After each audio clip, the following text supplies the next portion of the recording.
How's it going, guys? I'm back with part 7 in my read-through of The Secret Man by Frank Dukes, and so far I gotta say this book has kind of diminished my intelligence down a bit. I've been trying to read some books to counteract the damages done from Frank's god-awful book, but I don't know how much it's really helping here. I'm seriously thinking about suing Frank for damages done to my mental state after finishing this read-through series. Seriously, it's bad. But then again, I can't, I have to be a little bit crazy to be doing this for you guys, but I'm willing to put myself at great personal risk just to entertain you guys and just to give you guys some more ammunition to expose Frank as a fraud. But let's go ahead and continue on reading this book, and we're going to be reading Chapter 7, Training. Never again, I swore to myself as I left the competition, never again would I subject myself to such humiliation. I was giving up martial arts forever. It did not matter that I was only 13 years old, competing against high school seniors because of my advanced size. I had come in dead last in the judo tournament. Somehow I believe this story in a way, because any story involving Frank being dead last in a martial arts competition is actually a believable story. And I wasn't going to allow that to happen again. With tears in my eyes, I pushed past my jiu-jitsu instructor. "Good fight, kid," he attempted to encourage me, but I was beyond encouragement. I was going away where no one could witness my shame. Thank goodness the locker room was empty. I planned to get my things and flee, but when I sat down, a feeling of defeat overwhelmed me, and I could only bury my head in my arms and retreat into darkness. All my effort and training had been for nothing. Although in the beginning I'd become involved in martial arts as an inexpensive form of recreation, my developing skills had provided me with a new sense of purpose and self-worth. Now that confidence had turned on me and been proven false. I would never succeed. I was a chubby loser who'd never accomplish anything. Everything I did was doomed to failure. I did not hear anyone enter the locker room, so I was startled when a voice asked, "When your opponent is swifter, stronger, and more experienced than you, what must you do?" I raised my tear-stained face to look up at the speaker, or to look at the speaker. Before me stood an old Oriental man. If I stood up, I'd tower over him. Run like hell," I snarled sarcastically. He smiled and took a few steps forward. He made no sound when he moved, and his movements contained a youthfulness. He did not slouch or drag his feet the way the old people I knew did. His ox black eyes mirrored his smile. "Perhaps," he replied, "but the outcome would nonetheless be in..." I'll leave a caption, I can't read that word. Okay. "I would say one should learn to die well." "What do you want?" I demanded. I was not usually so rude, but disappointment overwhelmed my better nature to the point where I no longer cared. "Merely to say that I think you have the potential to die very well." Try as I could to fight the urge, I found myself becoming more and more intrigued. My reddened eyes took in the deep, heavy scar on his cheek, as if the flesh had not been cut but gouged out. His left pinky finger was missing. His appearance demanded attention, and something in his manner was intensely compelling. "Sure," I replied, my protective anger died as quickly as it had erupted, and once again I felt overwhelmed by failure. Die, that's about all I can do. Dying well is our ultimate accomplishment, the man answered. I meant what I said as a compliment. You did not give up. You made your opponents breathe very hard for victory. Then he did something odd. He bowed in short, curt bow. He bowed a short, curt bow to me. He lowered the top of his head with its few remaining gray hairs before me. For a moment I wondered if he was mocking me. He completed the bow and once again looked into my eyes. For some reason, I then knew that he had just shown me a gesture of respect. I didn't know why. I was a loser. Why would this guy show any interest in me? All I could think of was that he was either some kind of weirdo or else about to present some sort of sales pitch. Or possibly could have been both. His next statement appeared to confirm my later suspicion. I train my nephews, he told me. Perhaps you would like to join them. I already have a teacher, I answered.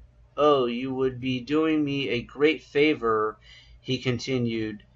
They are in need of some honest competition.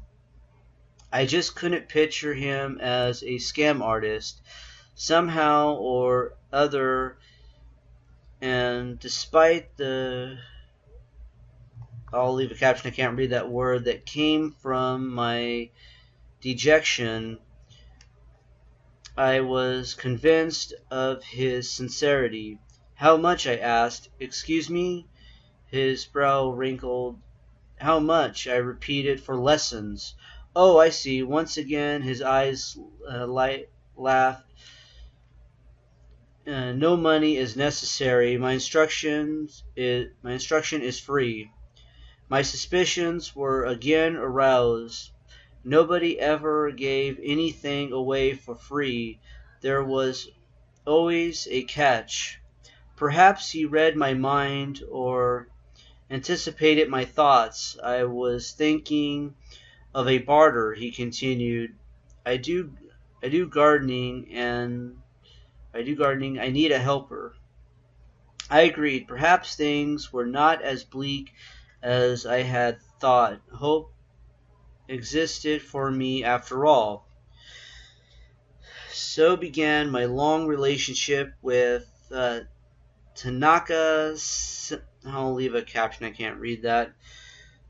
Who not only would teach and guide me in the physical aspects of the martial arts to the point where I would perhaps surpass even his own mastery, but also would introduce me to spiritual discipline,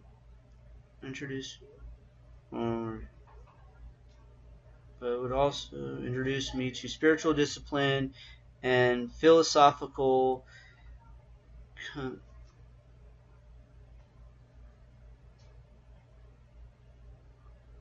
contemplation. Oh man.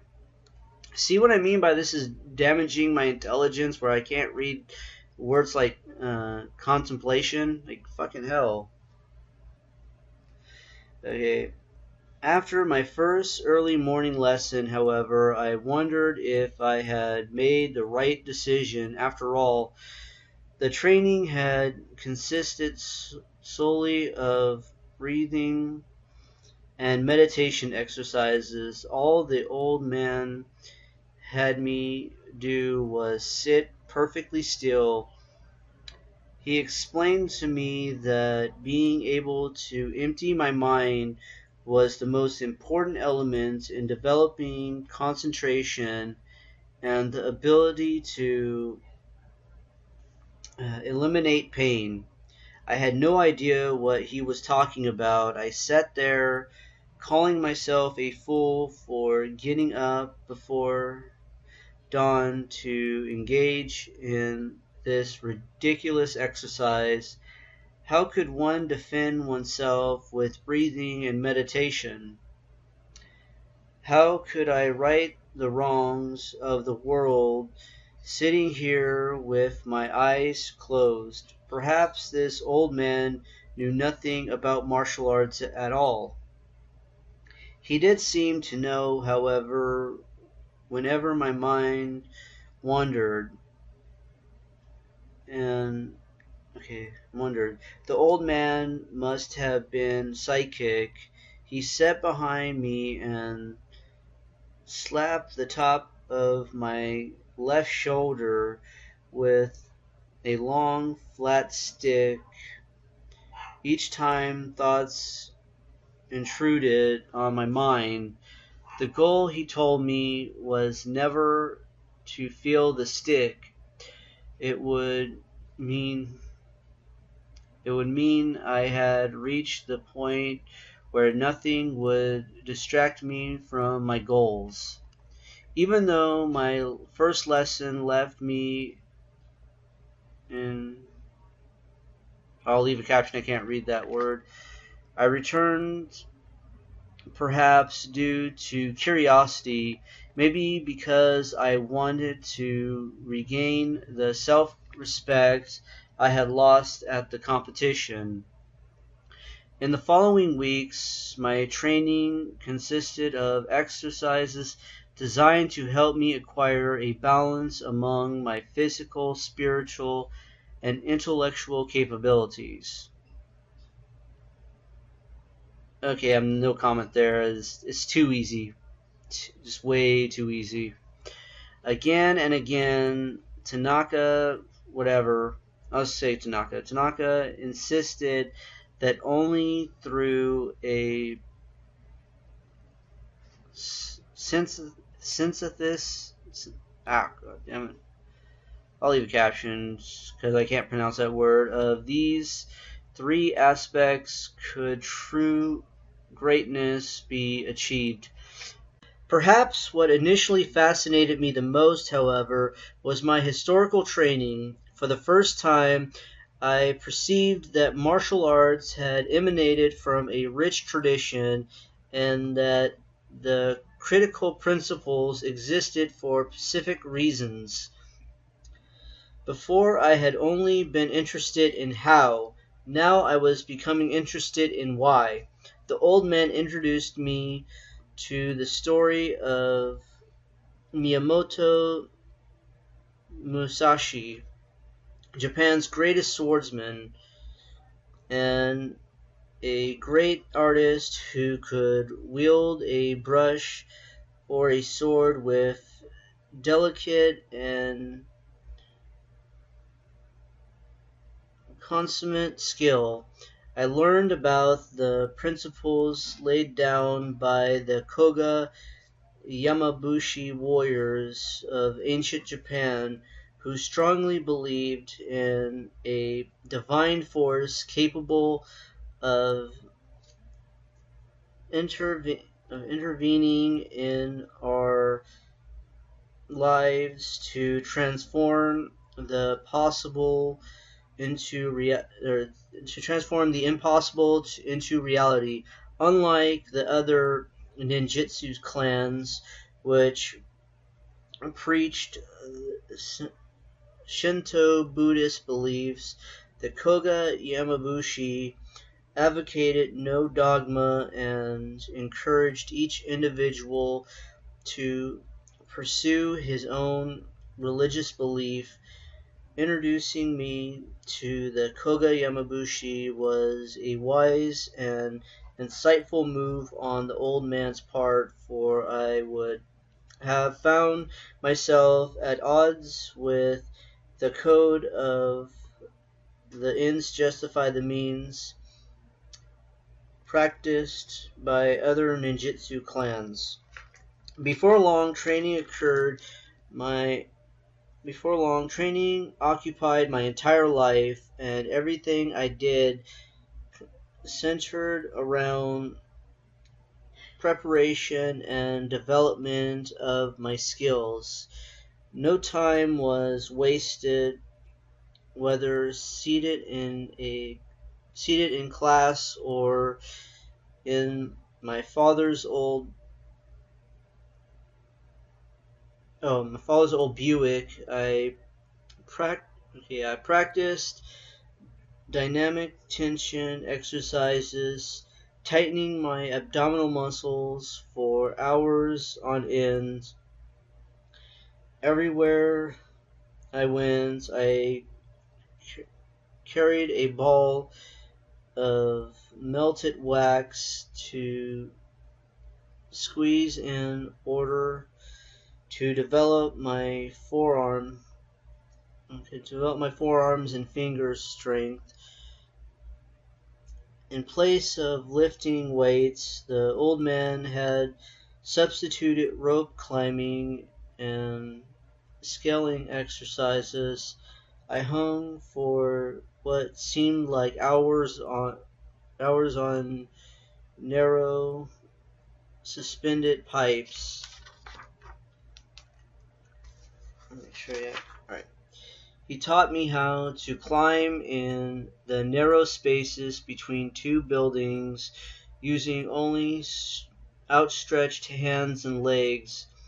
Although at first I was barely able to climb 10 feet before being overcome by exhaustion and my fear of heights, within 6 months I was able to do 60 feet without even breathing hard.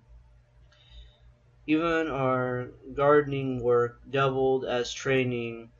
Do nothing which is of no use, the old man quoted, and his adherence to this.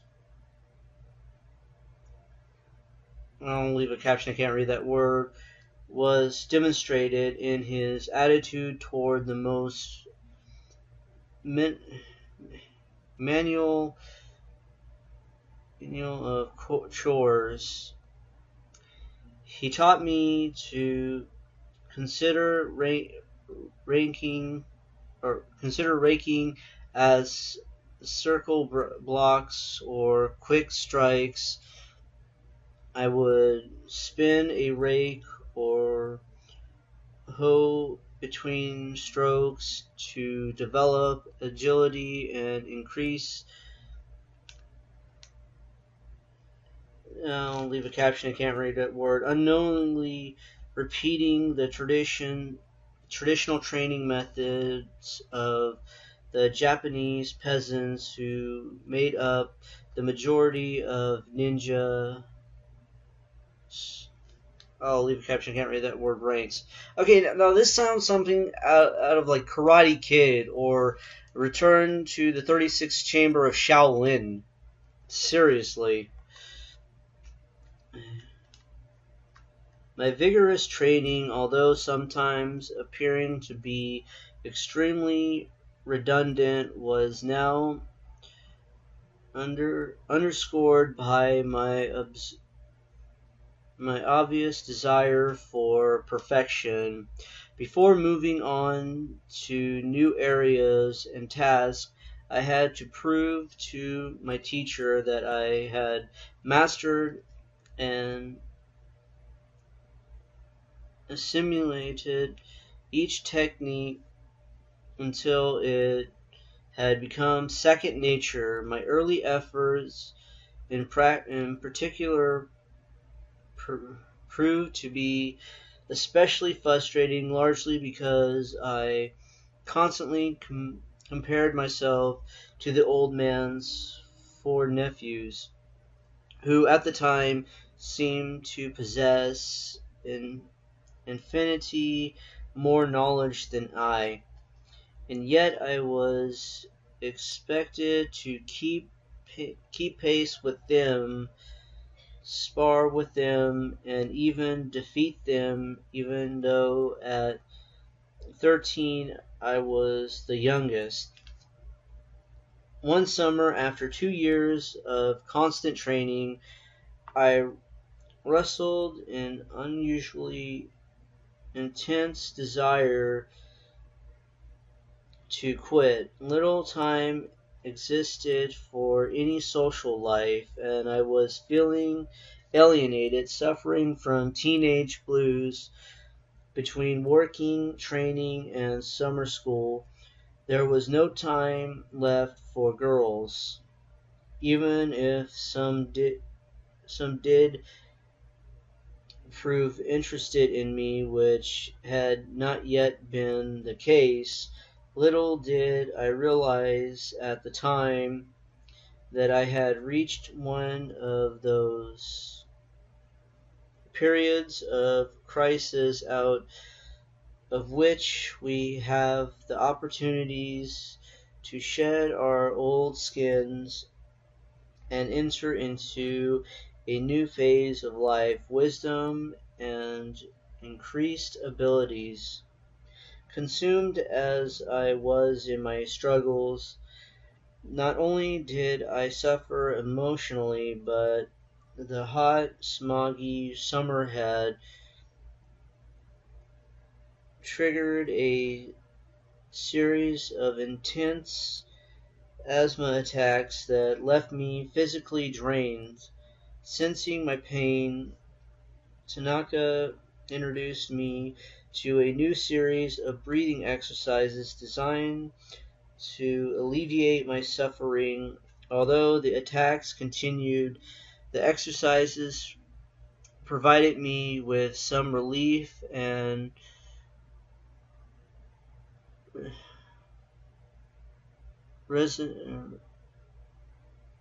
I'll leave a caption. I can't read that word. My belief that I possess some measure of control over my situation. He encouraged me, inspiring me with the stories of optimistics.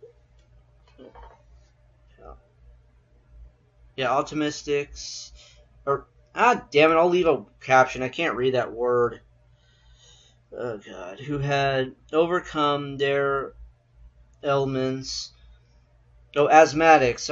Okay, I won't leave the caption. I just figured out the word asthmatics who had overcome their ailments. Now this one I'm gonna have to leave a caption. I can't read either of these words here. And okay, the doctor turns revolutionary who suffered profoundly from asthma. He proclaimed, most importantly, perhaps he told me the story of how the art and science of Aikido came to be developed. I'll leave a caption. I can't read this name right here. Had suffered from asthma and had devised Aikido specifically as a means by which he could defend himself with minimal effort to avoid a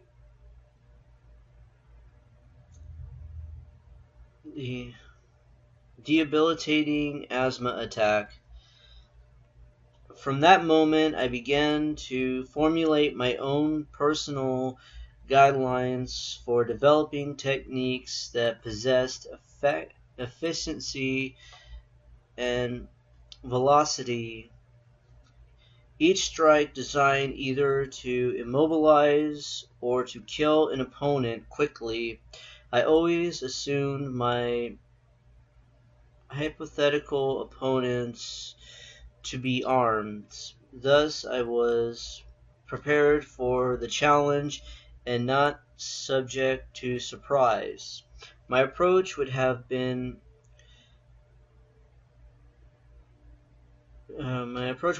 discouraged discouraged in a classical martial arts school with tradition providing the overriding philosophical underpinning of most systems, but Tanaka taught that ninjutsu is a living art. It is always in a state of flux. Adaptation lies at the core of its strength. Little did I realize then that these multitude, I'll leave a caption, I can't read that word, of traditional approaches would one day earn me the respect of masters and the title of Henshi. Oh, God damn it! Another caption here, meaning founder. Something tells me this is completely wrong. But okay. Okay,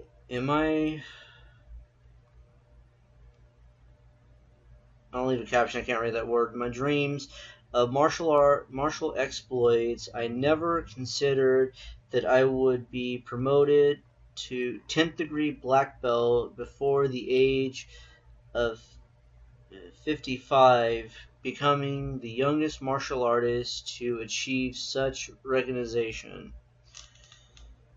God. What complete bullshit. At the time, however, my experimentation and new approaches often created conflicts between my classmates and me. As my own individual style began to emerge, others became jealous. In addition, my immaturity caused me to think of fancy tricks calculated to impress my peers as the ultimate goal of my endeavors. By my 21st birthday, in public demonstrations, I'd split a lit candle, the size of a fly. The candle held tightly in my assistant's hand. I was not the first to perfect the technique, but I was the first to turn my back on the candle and then lunge from 10 feet away to extinguish the flame before a dropped coin could hit the floor. Spectacular feats were necessary in order to walk shoulder to shoulder with my classmates, Master Tanaka, and our adopted ancestors. I don't know. That's not adopted. I'll leave a caption. I can't read that word. Ancestors. Ultimately, I realized that perfecting parlor tricks, however, dazzling was not the primary goal of my training. As time passed, I found myself increasingly guided toward the attainment of 4 attributes necessary before I could consider myself a Koga Yamabushi descendant.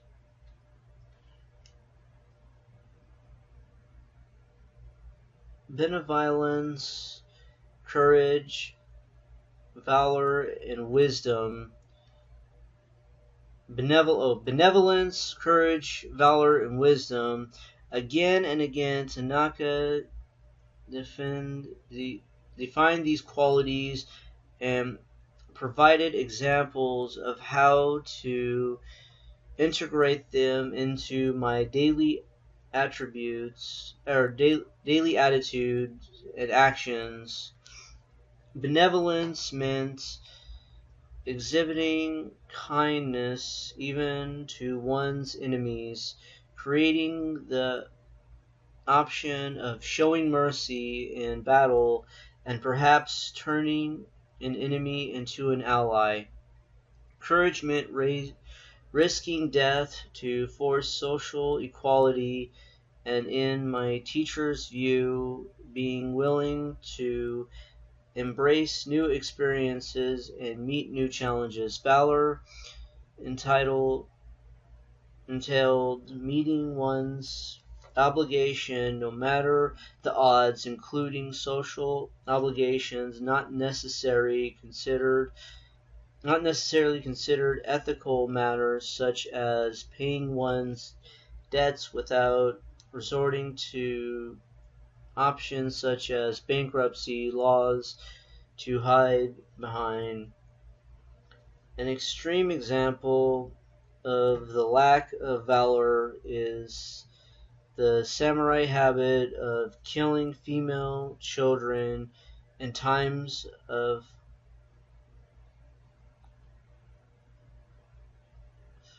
I'll leave a caption, I can't read that word. Whereas the Supa, another ancient sect, fed the elderly and the young before themselves. Without valor, martial arts skills are vain tricks acquired by one who possesses power and who has refused to meet its highest obligation. Lastly, wisdom demanded acting out of logic without the taint of personal greed or subjective emotion. The attainment of wisdom meant that one does not act out of anger or for money. In contrast to certain sects of ninjutsu historically hired as assassins and terrorists, the perfection of all four of these attributes to the point where one has the ability to remain dead to the distractions of the world is known as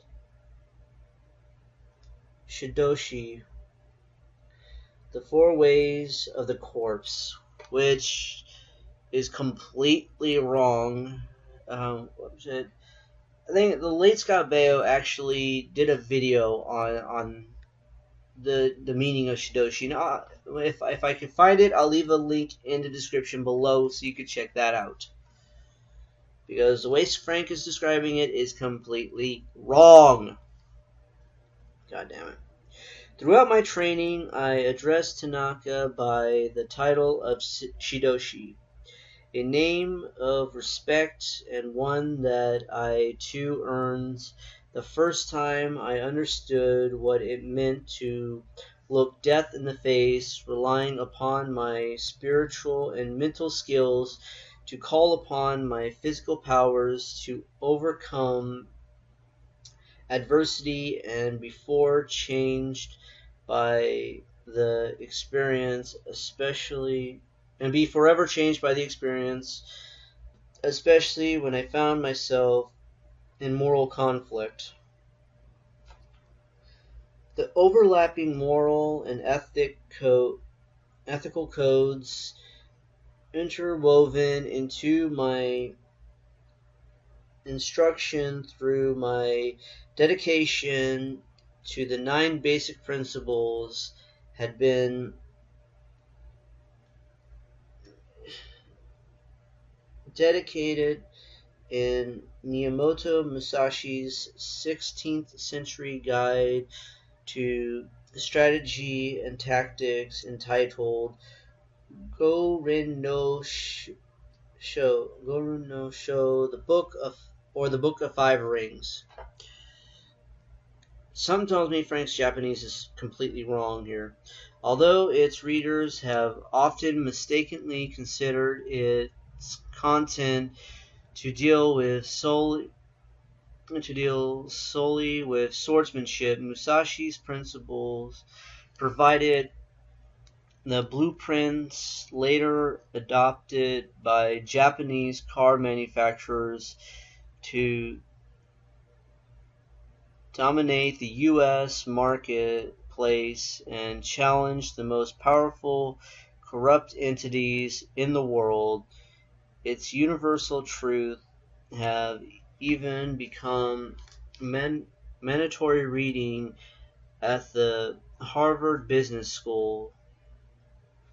My youthful lack of understanding often led me to misunderstand many of Tanaka's actions or to discount their importance. Sometimes his enigmatic manner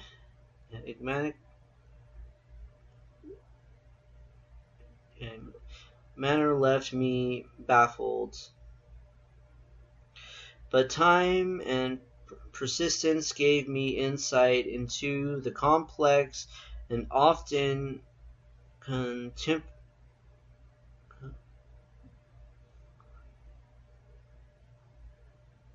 I'll leave a caption, I can't read that word. Past of my instructor, friend, and second father as I grew under his tutelage, and in the spirit of Miyamoto Musashi, I came to understand that nothing my instructor did was trivial. All his actions contained significance as part of a larger and much more intricate scheme. He too, I came to realize, had struggles, his weaknesses, his obstacles to overcome. The more I learned, some things not until many years later, the more I came to respect this complex, often contradictory man who... Oh god. I just feel bad now, because I just left a caption for this word, now I just actually read it without realizing. Once again, this points out how this book is diminishing my intelligence. Contradictory man who was my teacher. With the outbreak of the Russo-Japanese War at Port Arthur in 1904, the young Tanaka had been recruited by Japanese intelligence agents. Until 1927, he traveled and studied in China as a member of the Koga Yamabushi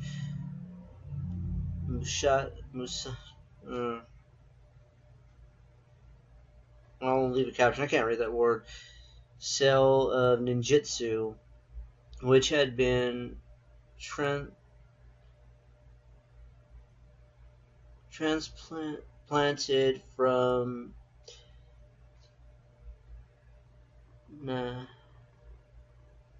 I'll leave a caption, I can't read that word either. 4 centuries earlier by Shogun Tokugawa.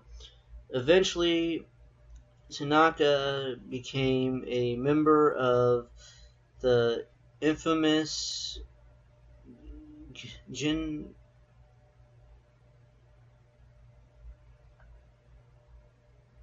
Jinyoshi. What the fuck? I'm gonna leave a caption. I can't read that word. Black Ocean Society. Okay. I'm gonna say, if If this is a Black Dragon Society, you got the wrong word here, Frank. It's Black Ocean Society. Later, under the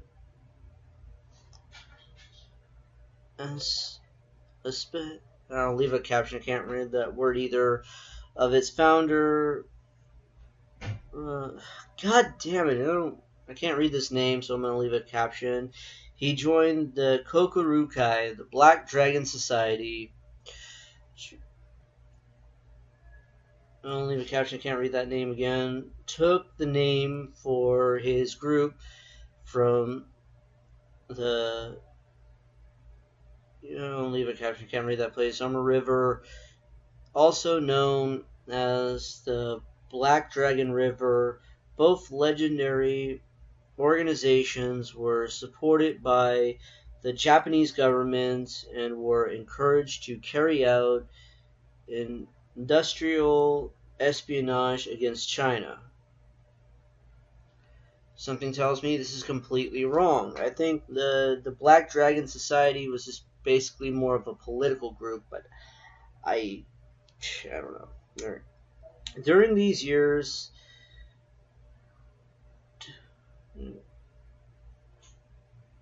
I'll leave a caption. I can't read that. Tanaka's renown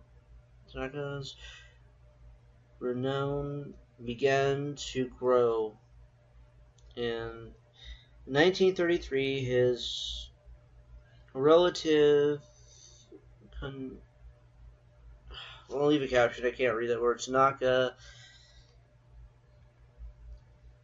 summoned him to English, where he was head of Japanese intelligence. From that time, I'll leave a caption. I can't read that word.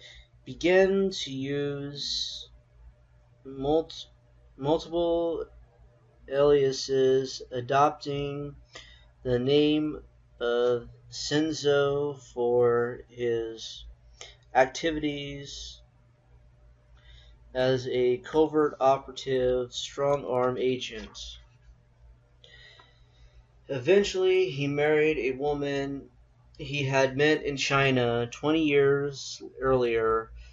The pair subsequently moved to Los Angeles in 1956, the year of his 66th birthday and the year of my birth. By the time I turned 16, under Tanaka's tutelage, I was expected to perform all my martial arts skills under simulated conditions. Knife defenses were performed against real blades that slashed our protective equipment to shreds. Although my teacher guided me, he knew enough to allow me to develop my own martial style. I had grown strong so quickly that none of my classmates could compare to me. Tanaka, however, appeared not to notice my progress. I began to wonder if I had made any impression on him at all, and I became more and more frustrated by my efforts to gain his praise and some sense that he recognized and approved of my efforts and achievements. Nothing was good enough. He seemed to criticize my every move, even when I left his nephews badly beaten or in our sparring exercises. I mastered technique after technique, but to no avail. I worked even harder, and I would enter proud and glowing with success, only to leave feeling disappointed and as if I had failed rather than winning. I successfully and successfully achieving everything that had been asked of me. All the while, Tanaka remained stone-faced, except when he snapped at me for some petty reason. Just when I was about to give up hope of ever pleasing this man, something happened that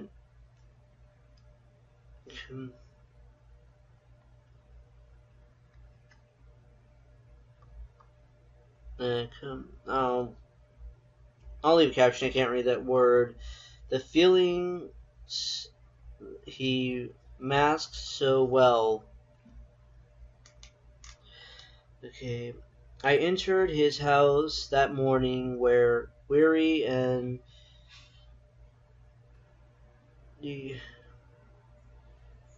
I'll leave a caption. I can't read that word. If the old man was going to tear me down, I'd give him a real reason. For today's lesson, each pupil was required to bring a weapon of his choice, one that would best represent his talent and reflect his personality. Tyson. Okay. I'll leave a caption. I can't read that word. Brought his father's katana sword and proclaimed that he was ninja, sharp as a blade. I, on the other hand, appeared the fool, partly out of anger and frustration. I showed up with a long metal grill, an electric cord, a thin green blanket, and a pail of water. Everyone laughed at my joke except for Tanaka. He remained silent, running his hand over the few remaining hairs of his head as I defiantly stared back at him. I'll leave a caption. I can't read this name. Made some comment that related to the objects to a.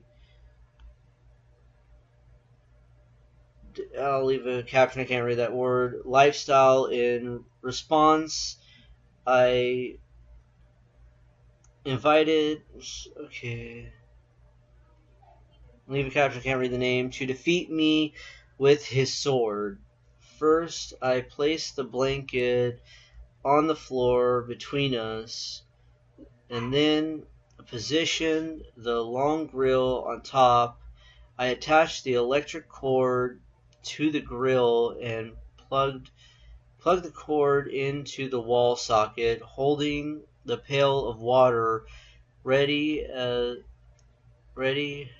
I asked, leave a caption, can't read his name, if he cared to rethink his decision to fight me. The other boys laughed as I can't read that word again. Read that name. Quick, backed away from the grill. What is the meaning of this? Tanaka demanded angrily. It means he's getting a real charge out of this fight, remarked his nephew. I'll leave a caption, can't read that name. Always the Joker. I looked only at the old man. The greatest warrior is he who wins without battle, I quoted. Tanaka stared at me until I dissolved beneath his gaze. Go, he dismissed his nephews, and when they had left, he commanded me to bow. By now, my cockiness had deserted me, and I steeled myself in expectation of a tongue lashing. "You are not Japanese," was all he said before turning and leaving me there on my knees in the middle of the room. The next week came and I did not know what to do. All week I'll leave a caption, I can't read that word. Between anger and shame. What difference did it make that I was not born Japanese? Could I help it? Sunday came and I appeared at my teacher's as usual. We worked out in silence,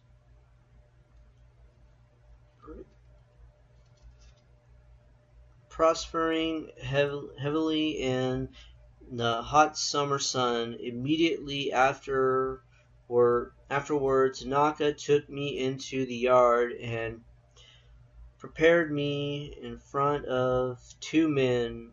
I recognized one of them, an Israeli who had visited my father a number of times through the years. They would always disappear in another room and converse for hours behind the closed door. My father never formally introduced us, but I recognized the man from the old photographs my father kept in his thick black album with a water-stained cover. Although the man was short and rather odd-looking, his eyes cut right through me, and I had spent as little time around him as possible. Something warned me that he was not trustworthy, and my father also always seemed a bit wary around him. Nonetheless, the man had been one of his comrades during the Second World War and in Israel during the late 40s, as evidenced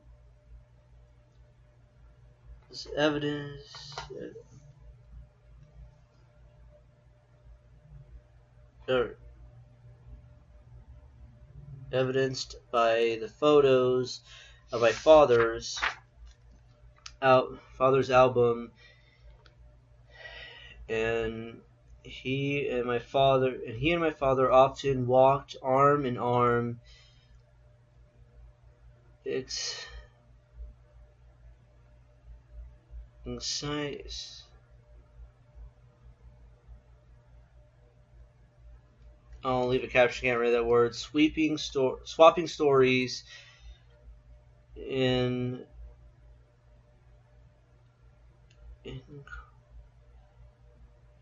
incomprehensible Hebrew. Although I never suggested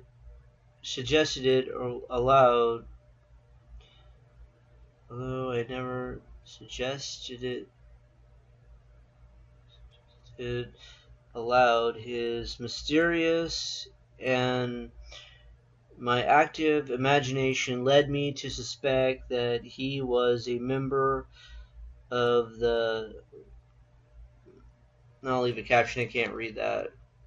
Okay. The other man was a stranger to me. He stood in a corner of the yard with the sun behind him. His eyes were masked by sunglasses, and he did nothing to draw attention to himself. He merely watched.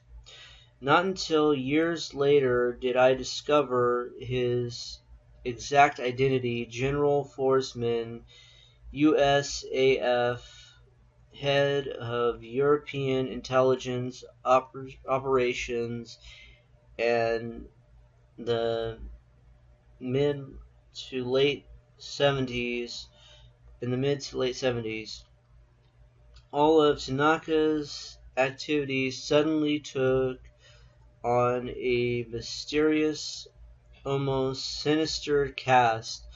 All the things I had previously taken for granted or paid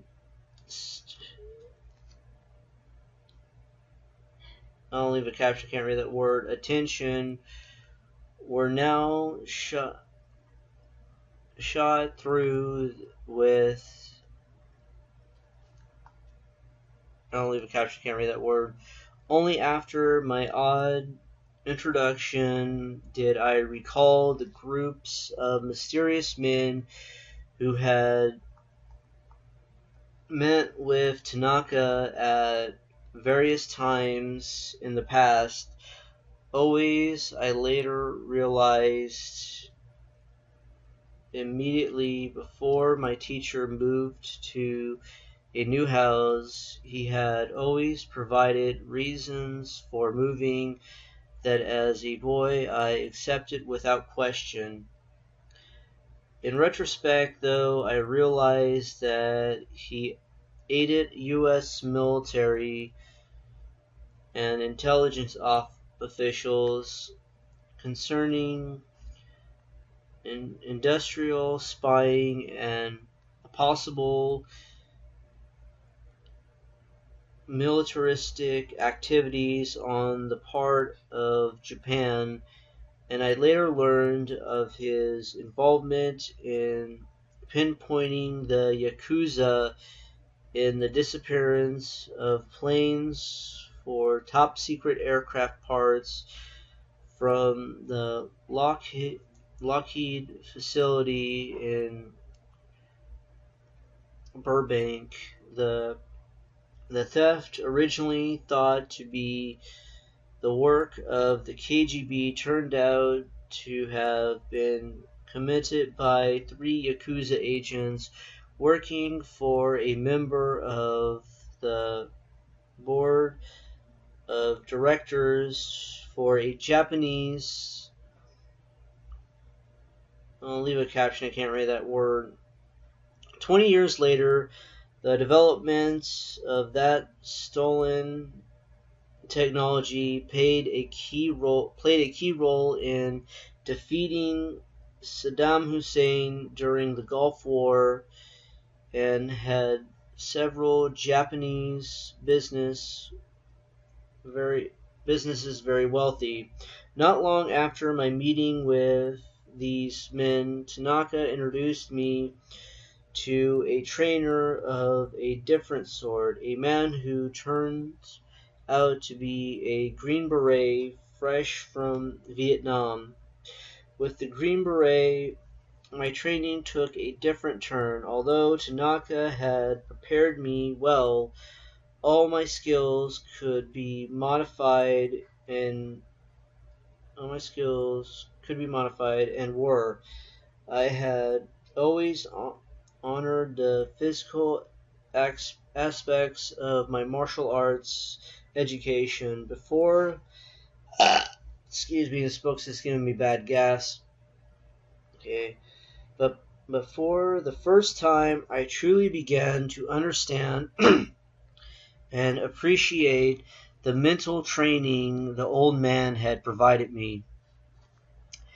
He had taught me never to depend solely on any one of the 6 senses, the 6th sense being instinct. The exercises he had done such as performing ordinary tasks blindfolded, enabled me to detect the presence of another person through body heat, vibrations in the floor and walls, disturbances of air currents, and sharpened hearing. One's powers of observation enabled a warrior to detect the his opponent's weakness and strengths, and even alert one to his movements. Which is why you didn't see that punch coming when you claimed to have got sucker punched. All of these abilities had been encouraged by Tanaka after all, as he had taught me a great deal of any battle was fought, won, or lost in the mental realm.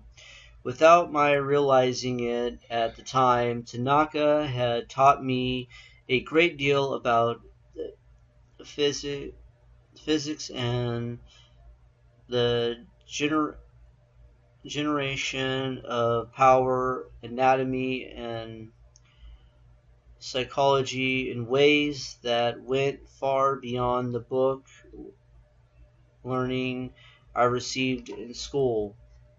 Tanaka also taught me about endurance.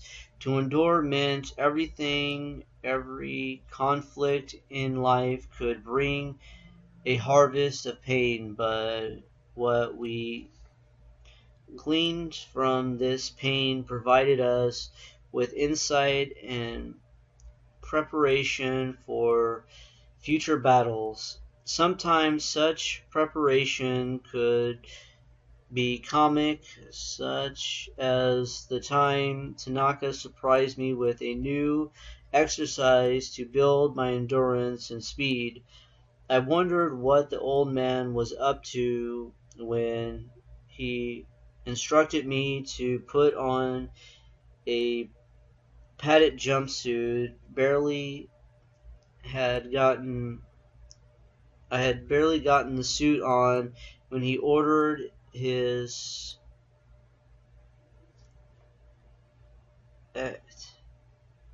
I'll leave a caption, I can't read that, to attack me. The powerful Japanese fighting dog took me by surprise, and I was knocked down and dragged several feet before I recovered, gaining a proper respect for the dog's speed and strength. Next, Tanaka told me to take off the padded suit. He then stripped a oh god, this is fucking from Kickboxer, right? Strapped a raw steak around my waist. You have a 10-second head start, he informed me. Yeah, if you haven't seen Kickboxer, this is from Kickboxer. When what was his name? I can't remember the character's name, but he tied a stake around Jean-Claude Van Damme's leg and had him run from the dog. Okay, I ran as I had never ran before, finally taking refuge in a tree.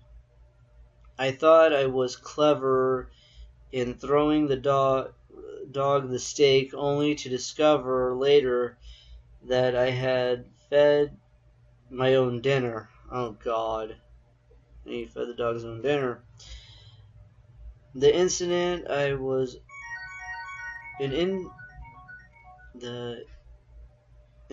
was only the beginning of my encounters with that dog from hell, but in the end I learned to use obstacles such as water, chain link fences, rooftops, and whatever lent itself to my purpose to elude the dog and keep my dinner. The lessons I learned involved not only running fast but also thinking ahead when I found myself in trouble. Over time, I learned not to paint myself into a corner or tree myself with a quick fix or immediate troubles. Years later, when training Jean-Claude Van Damme for Bloodsport, oh god, here we go again, in my studio, I told this story of the dog from hell. Imagine my amusement when Van Damme used the incident in Kickboxer. God, Jesus balls! Something told me he was going to bring that up, and even recounted a similar personal experience in various interviews. But while my training with Tanaka, even in its most comic moments, had always seemed directed toward a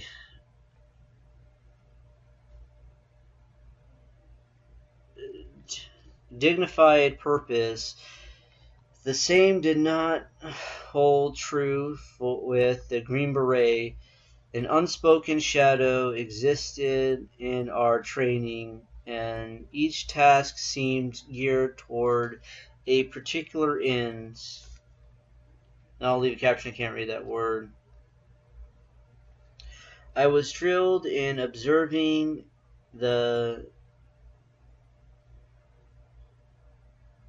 I'll leave a caption, can't read that word, of details and patterns that could enable me to predict my enemies' behavior and thus make them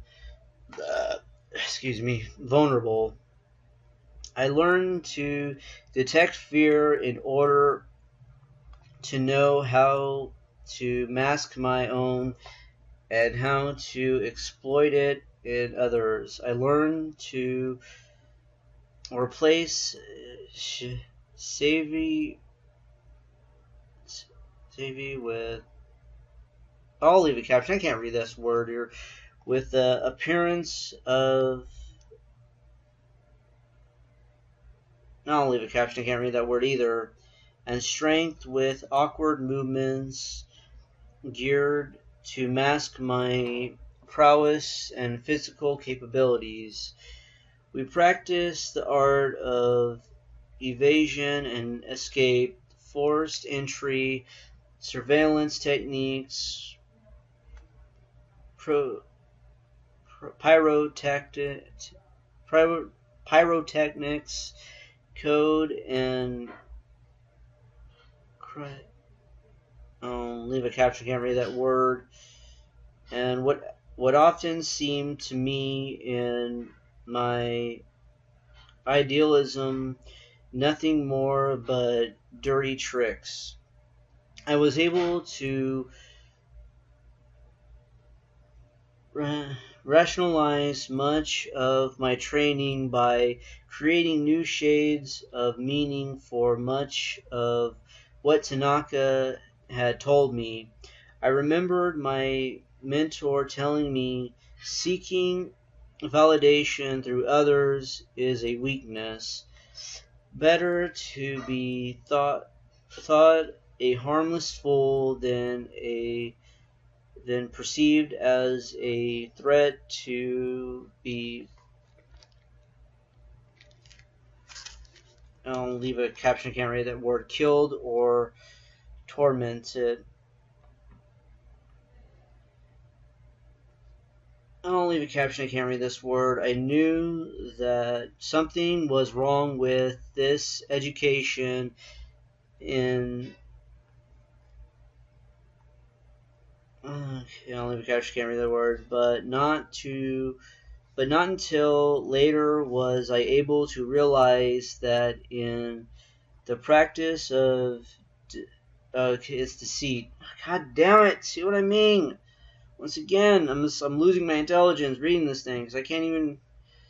Okay, one cannot help but inflict oneself masked in the many identities identities I assumed. I face the ultimate danger that I would lose touch with my real identity, buried beneath the role-playing and deception. Adopting a life of constant scheming usually means also having to deceive oneself. At the time, though, the secrecy appeared to my sense of adventure, and my youthful patriotism provided in, I'll leave a caption, I can't read that word, for remaining involved in and maintaining my silence concerning my training and the people with whom I increasingly came into contact. Despite my overall ignorance, I knew that I was being primed for something outside the ordinary pursuits of normal high school students, and the attention not only made me feel special but also convinced me that I was doing something worthwhile. I desperately wanted to play a part in administering justice, protecting the underdog, and having a righteous mission in life. A bit afraid of the unknown, nonetheless, I was excited by future promises and prospects. I wanted to be like John Wayne,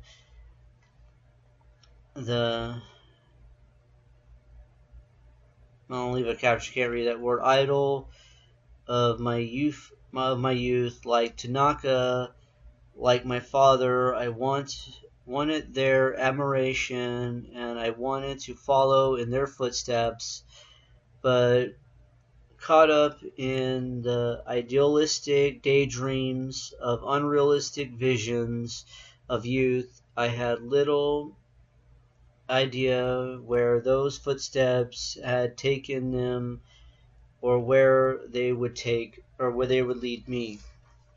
And that is it for chapter 7. Hopefully you enjoyed this read through. Till next time, later.